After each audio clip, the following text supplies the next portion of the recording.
Chamber Chat. I'm John Tayer, President and CEO of the Boulder Chamber, and I welcome you to our monthly conversation with business leaders about the issues that are important to your business, to our economy, and to our community. And today, we're going to be having an in-depth conversation about an issue that is pressing for our community, and that is what some have termed the office space dilemma. And that's relative to the high vacancy rates that we're seeing in our offices around town and the impact that that's having on many of our local businesses that depended on some of the traffic from those offices.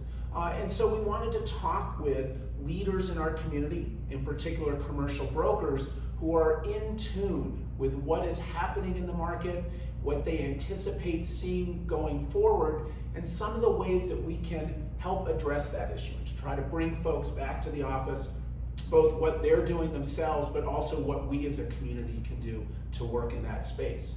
And so we have truly the cream of the crop here. They're, I'd say humble, so they wouldn't agree with that, but they are the cream of the crop. I'll start on my left. We have Scott Reichenberg, who is the president of the Colorado Group.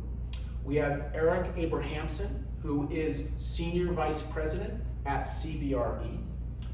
We have Becky Gamble, who is the president, important leader at Dean Callan Company. And then we have our CEO for Tebo Properties, James Dixon. So just a great group of folks in tune with what's going on in our local market. So let's just get started. And the first question, why don't I pitch it to Becky? And the reason I'm bringing up Becky is because Becky, Dean Callan is now producing a monthly or quarterly report, I think, on sort of the state of our real estate, commercial real estate in town. And I was reading the report recently, and it was essentially the message was we got a lot of empty space. I think upwards of about 30% Boulder County wide, but also I'd say downtown considerably more potentially with subleases and that sort of thing coming up. So maybe if you could just start by telling us what you're seeing out there. Well, probably you don't need necessarily the report to just feel downtown, in particular, the lack of traffic during the day that really exists because of the vacancies. Yeah. But this isn't a new thing. I mean, we saw it coming really with COVID, and it has sort of stayed that way for the last good 18 months. And predominantly it's because tech is, again, let's go downtown, heavily concentrated on tech. Yep. And tech has been the one group that figured out how to work from home. And as a result, companies are a little bit in flux as the owners maybe want to get everybody back to the office, and the employees are like, not so fast. And so they're just figuring out this hybrid model. Yeah. And I think that's kind of where we are. And once companies start to figure that out, then we will start to hopefully see absorption start to pick up again. A little more absorption. Okay, so that's projecting forward. Well, maybe just ask some of you others what you're seeing. So James, similar story for properties that you're managing. Yeah, pretty much the same story. I don't think we've bottomed out quite yet. I think there's still upcoming vacancies that are going to be coming. We have a lot of leases that are going to come due, and tenants make a decision to pay what would be extremely high rents, taxes, and insurance, or have a work from home model. So I think we have more coming.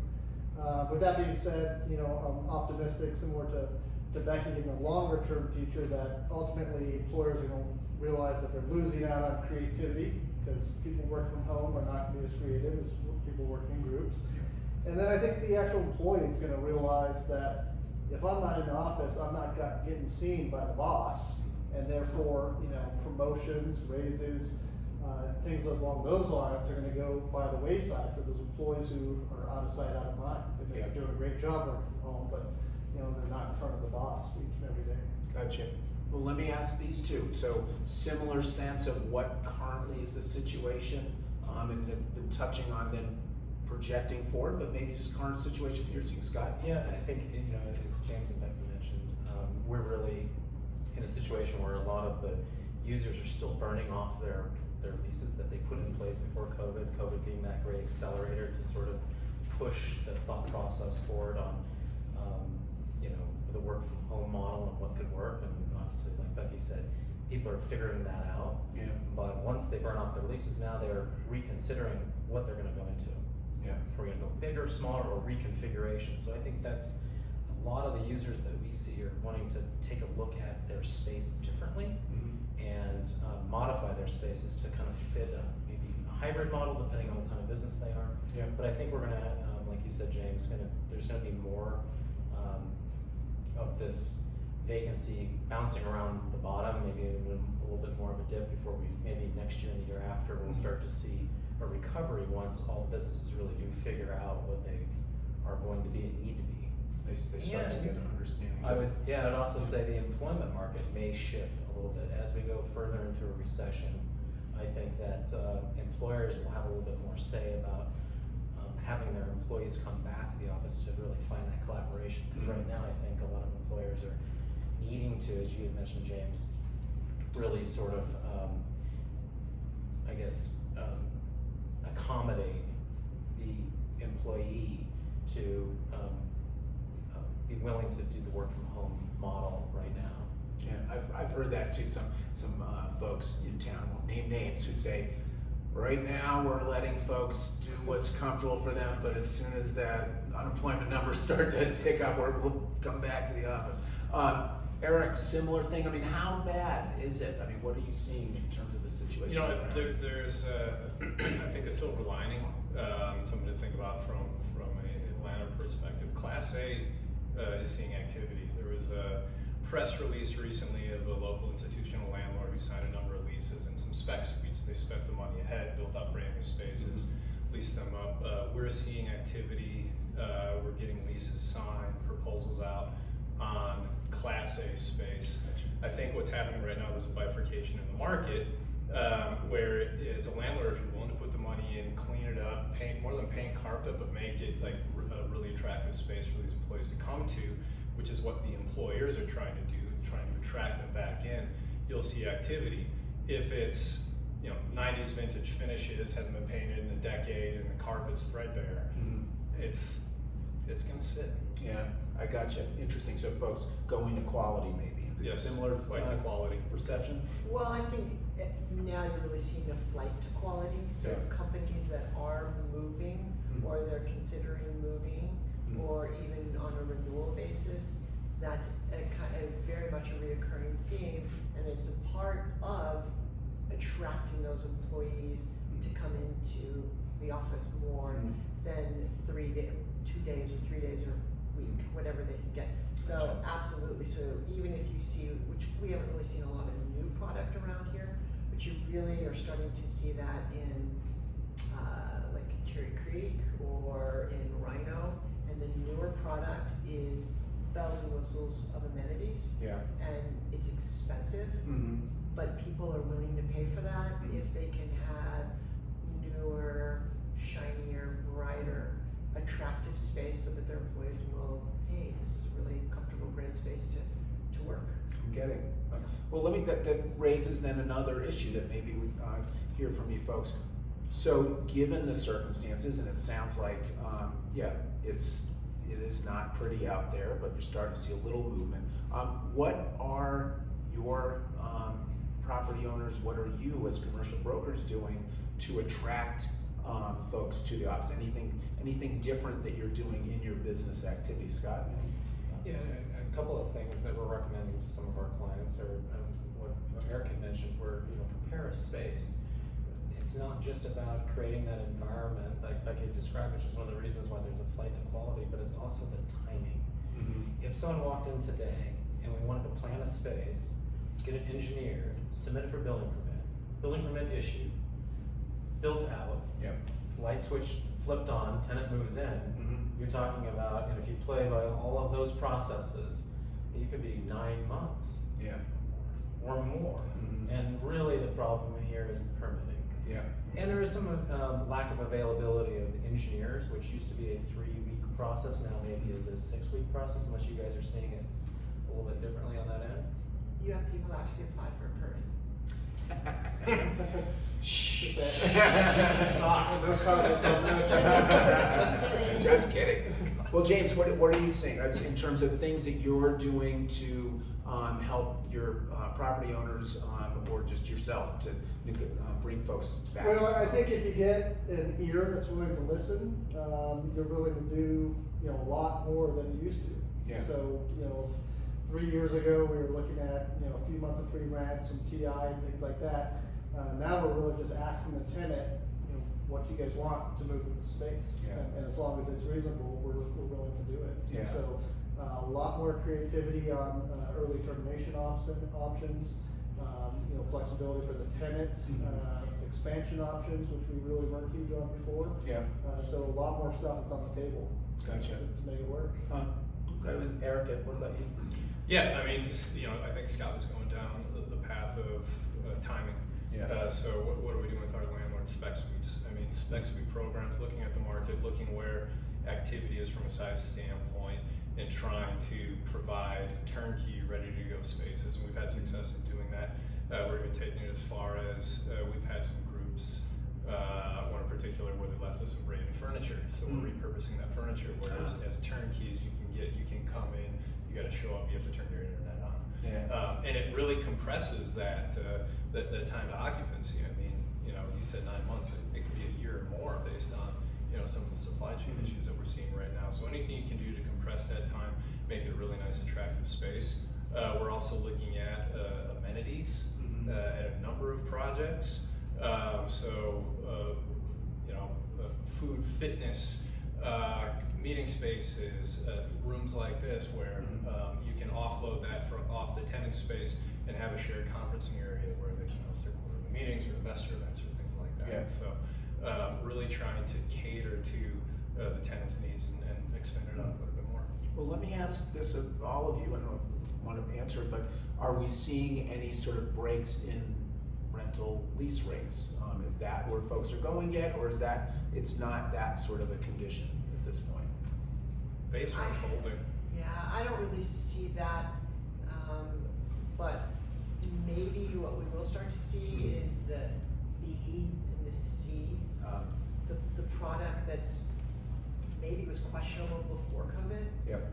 Now is really questionable. They don't have the ability to really put in the amenities or have space to really create common, as Erik was referring to, conference rooms or fitness centers or any of those common amenities. And so they're just sitting with spaces. Yeah. I think we will see those drop as much as every landlord has a different profile. Sure. And has dollars that they can throw at it or not, and Yeah. so one size doesn't fit all. But I do think that the lesser quality, we will see the prices drop. Now that being said, I'm not sure that's going to necessarily help because again, I think tenants are really all about the flight to quality, not necessarily a price. Interesting. Similar.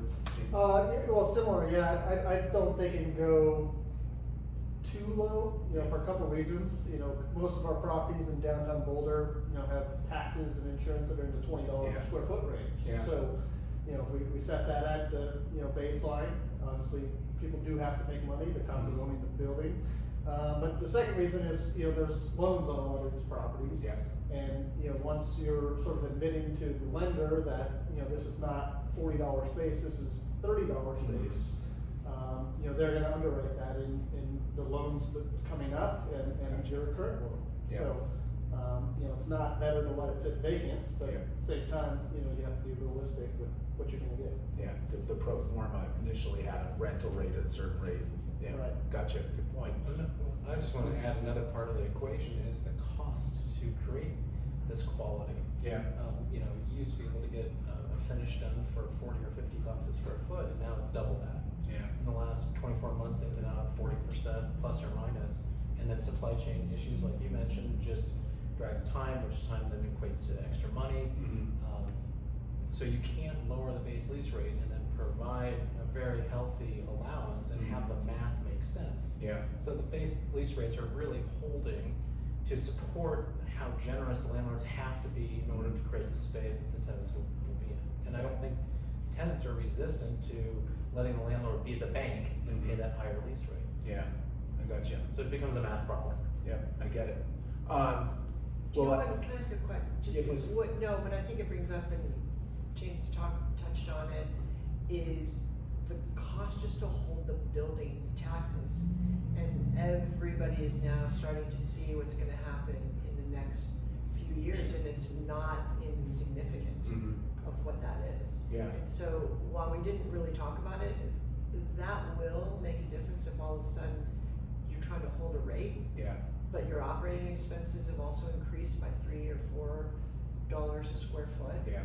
And on a 10,000 square foot space, that's a lot of money. We're talking dollars, yeah, significant dollars. So maybe it will just ease into sort of what can the community do to help support all of you in bringing tenants back to this area. And again, I just repeat, why is it so important? I mean, we have our restaurants that we love, we have our retail, we have our tax revenue that supplies all the benefits that we enjoy in this town. We need these office workers back into our community. So one thing mentioned was the operating expenses, including property tax, I imagine is what you were hinting at there. Maybe start with that. I'm interested to know for our viewers, how significant is that as a part of the rates issue and the challenge? And then maybe other things that we can do as a community to draw people back into the office. I would just add, to keeping it simple, a tenant looks at what is their gross rental experience going to be. We don't have to write the check for each month. To James's point, Becky's, that the operating expenses, the taxes, the insurance, and the common area just can't be controlled, aren't adjusted to reflect the vacancy valuation differential between what they say it was once on paper and what it is today, and making that more real-time adjustment, allowing landlords to weather the storm. You look at that experience when taxes can make up, in downtown, $10 a square foot. Yeah. Wow. Just in the tax bill. Yeah. So, if there was a way to wave a magic wand and suspend that, or based on occupancy level, it would allow the landlords to take that money and maybe incentivize into their transactions to attract the right tenant to refill the spaces. And then support the whole ecosystem, because like you said, once you get bodies down there, then you have restaurateurs who want to serve meals. Yeah, and then you have the tenants in the space, which then, starts to adjust the value of the property. So I think what you're suggesting is some sort of reprieve in the assessment to something that reflects more the use this time. It's something similar. No, I think that goes, a long ways for sure, because it is a cost, and, we have to pass that on. Another thing is when you look at it on the most basic premise is an employee going to work, you gotta provide them something that's better than them staying home. Yeah. They get the benefits of, staying in their pajamas and, eating lunch with their kids and all these things at home. If what we're providing them, which is a downtown office experience, is better than that, then they'll wanna come back. And right now it may not be, if we have, transients on the mall, panhandlers, downtown partnership does a great job, the spring flowers and everything, but what we have to present to them is better than what they have staying home. Gotcha. Or there's no, they'll tell their boss, I wanna stay home. But if downtown is better, then they're gonna come downtown or other parts of the city. So you talked on some of the quality of the experience Right, downtown. it has to be an experience. It can't be going to an office and being there and going home. It needs to be something better than they have right now. Gotcha, you touched on homelessness in particular, Right. which is, just be clear, Boulder, major focus for the Boulder Chamber. Certainly, and it's not just Boulder, it's a lot of communities around the country right Yeah. now, but, it does need to be a focus, because I personally am not comfortable, getting panhandled by 5 people as I walk to one of our offices and show them. Some of our office buildings, we called a Boulder PD to see if they can help clean it out before we do a show. Wow. Because, they're on the property or on just adjacent to the property, so, it's a serious issue. Serious issue. Becky, Well, no, I was also just thinking about experience, and that is the permitting process. Yep. And that right now is it's not a pleasant experience for anybody. Yeah. And the challenge is just getting a permit for 5,000 square feet seems to just be a cumbersome process that not only what happens is they end up looking at this space, but all of a sudden someone's counting trees and someone is counting all these other things that are just kicking out permits, and you're starting all over again. And it's just this arduous process that is expensive and not necessarily pleasant, and not really sending a message like, hey, we really want time to market, we really want to get the space done, we really want this restaurant to open, or we really want this business to be in here to start to do what they do. And I think that getting some help from the city on that process would go a long way. Really important. Important message. Very, yes. Yeah, and I get it, that it's that they need to understand, and hopefully we're moving in that direction, business conditions which may lead to decisions about leases and their ability to sign a lease. So Erik, similar things, anything else? Yeah, no. I just only, echo the previous statements. It's all about the experience right now. I mean, you can't provide commodity office. You need to offer the experience. I mean, if you look at the spend on a lease rate and compare that in theory with unemployment is so extremely low. Your cost to hire people is very high. Anything you can do to have these costly assets come back into the office, give them the experience, get everybody back in one roof. Is huge right now. Good point. I love that.